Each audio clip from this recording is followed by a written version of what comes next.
Hello and good day. Welcome to the Super Good Camping Podcast. My name is Pamela. I'm Tim. And we are from supergoodcamping.com. We are here because we're on a mission to inspire other families to enjoy camping adventures such as we have with our kids. And one of our very favorite aspects of camping is the evening campfire. We just love sitting around sharing stories, sitting around just eating snacks like s'mores and hot dogs roasted over the fire. But it's one of our very favorite parts of camping.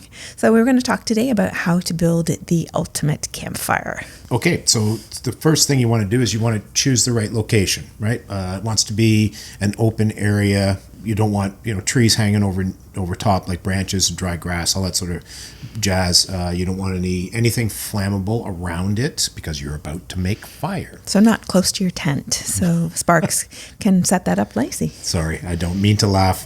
That should be a given, but there are people who haven't made a campfire before, so that's a good point, sweetie. Yeah, you also, ideally, you want to protect yourself from, it wants to be protected from wind. If you're at Ontario Parks, they have a designated campfire, like a ring that your campfire goes in. You can, if you're in the backcountry, make your own. If there isn't one set up already, you can use some rocks to set up a ring to put the fire. Just try to contain it a little bit. You're looking for also not lots of dry flammable twigs and leaves and things like that right around where you're putting your campfire because it can spread. Yeah, and if you've got exposed roots, well, even if they're not exposed, it still has potential. We'll get to making sure that nothing else burns. But if you've got exposed roots, you can set those on fire if it's in your fire pit, and then it will burn underground, and you won't know it until 3 days later. A fire sprouts up, and we're into wildfire, which is poopy. Especially after this past wildfire season. My goodness. Okay, so safety. So very first thing is have a bucket of water. I don't care what you choose to use. We use our largest, when Thomas and I are in the backcountry, we use our largest cooking pot, and we use the dishwashing bag so that we've got 2 rounds of water to put it out, or at least get it going in that direction, and then perhaps go get some more water afterwards. In the front country, you can use, I don't care, you can actually use a bucket, whatever. It needs to be there if anything jumps out of the pit.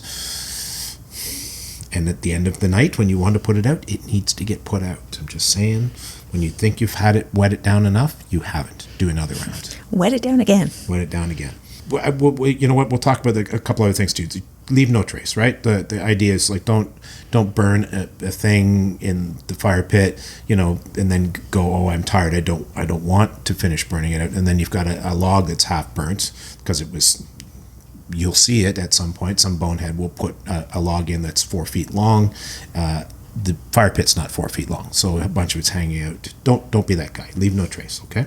When garbage, don't throw the garbage in the fire. Don't do that. Don't do that stuff. Look, when I was younger, I thought when we were backcountry, you vacuum bag your food and stuff, and then you burn that plastic. Nope, I don't. I pack it out now. Again, we're tree huggers. It's bad. It's polluting. There will be something left behind. Somebody will inevitably throw something in with tinfoil or a wrapper that has the mylar on the inside. It won't all burn. Don't do those things. And then you've left a trace. Yes, you've left a trace. It's bad. And you know what? You're going to habituate animals of some type because then they know to come to the fire because that's where there might be some tasty morsels left over, et cetera, et cetera. So now that you've been admonished and you can hear me wag my finger at you, let's get into actually building a fire. So we've got a good location for it. Not too windy, not near anything else that's going to go up in flames, et cetera, et cetera. Fire starter. So again, it depends on where you are and how picky you are about what you want to do.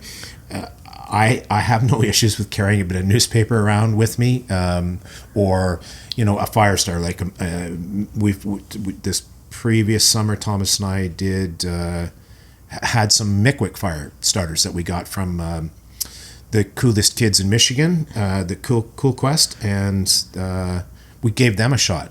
They're not all full of chemicals. Like, it's all natural. Burns for a long time, so you kind of can't screw up. They weigh nothing. It's pretty easy stuff. I threw it in, threw some newspaper in, and poof, had a fire. No problem. And I think you said it was like damp wood or something that day. It had rained for 2 days, so we didn't find like green wood. We found well cured wood, but there was nothing that was dry per se. So yeah, it was. And it made it go. But newspaper. You can get little bits of peat moss if you want to do bushcraft. Nice dry peat moss, some pine needles, birch bark. Birch bark is an excellent one. Don't take it off a live tree, please. No. Pick it off a branch that's on the ground. You can shave bits of wood to get smaller, lighter stuff that's going to catch easier, and then you work your way up from there. You get teeny tiny branches that the very end of a branch. Snap those off. Make sure they're nice and dry. They want to go on next, and then you progressively work up to a pencil size, etc., etc. And we carry. You by all means. You can sit there and strike away at your flint if you've got super light, nice, dry stuff. I don't feel a need to do it. I have a lighter. Usually carry a lighter, and then I carry at least a couple of boxes of waterproof matches because invariably they're in a pocket when you get wet or whatever. So that's what we do. Yeah, you know what? Oh, leaves. That's another good one too. Especially if it's fall time, if you've got nice dry leaves, they work well in that sort of birch bark way to go. And then you keep working your way up to bigger and bigger sticks. Then there are multiple. You can just throw wood in. It won't light all that well. It'll be a pain. You'll be blowing on it constantly, etc., etc. There's really two types of campfire to make. You can do the teepee, and you can also do like a log cabin. I'm a log cabin guy, but I'll still tell you how to do a teepee. Largely because they collapse on me. It's not. Maybe because I suck at it and I'm better at a log cabin, and I think log cabins are easier. Anyhow, teepee is exactly what you picture. They're sticks. You're pointing them sort of upwards to a center point, and you're leaning them against each other. You want to start with maybe a slightly smaller sticks, and then do an additional ring of larger ones.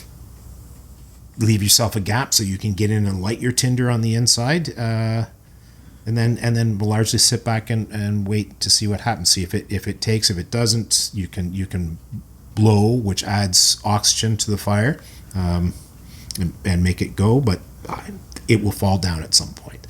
So log cabin, that's my guy. So you put your tinder and stuff in the middle on say either side of it, left and right. You put two sticks roughly the same size, and then front and back on top of those sticks, like slightly overlapping, you put two more sticks, and then you go left and right again, and then front and back again. Progressively get larger with them. The gaps in between I find are very good for natural wind induction to blow. You'd have to blow less often, and then you just keep feeding it after that. Like it's easy. It doesn't, if it collapses, it only kind of like tilts a bit, and then you just put a bigger stick on that side the next time you're building your left and right or your front and back, and then you just keep alternating the stacking. That's it for me, man. Just other things to keep in mind. Make sure that you're following fire regulations. So if there's a fire ban, as much as we love our campfire, you're not going to do a campfire during a fire ban. They have to be built responsibly and be careful about the impact you're having on the environment. Try to adapt depending on what materials you have. So if you are front country camping, car camping, you can't just forage for stuff to build your fire. You're supposed to leave everything as it is. So you maybe need to bring some newspaper or some kindling or something from home, or buy kindling and or buy firewood.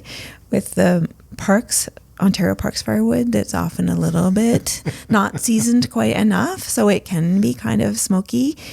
Different types of wood will burn a little bit differently, so you might want to keep that in mind too when you're building. So hardwoods like oak and maple will burn longer and produce more heat.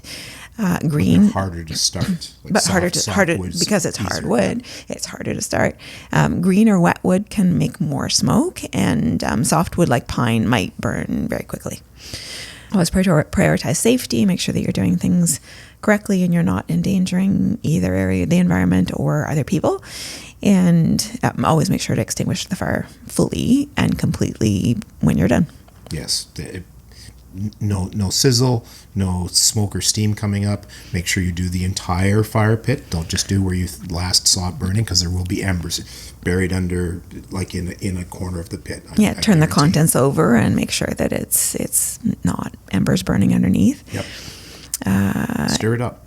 Stir it up. Campfire soup. Little darling. All right. I think that is it for us for today. Thank you so much for listening. Please do tune in again soon, and we'll talk to you then. If you would like to reach out to us, we would love to hear from you. Our email address is hi@supergoodcamping.com. That's hi@supergoodcamping.com, or you can contact us on all of the social media. We are on Instagram, we are on Facebook, Twitter, and we have a YouTube channel, and we would love it if you would subscribe. We will talk to you again soon. Bye. Bye.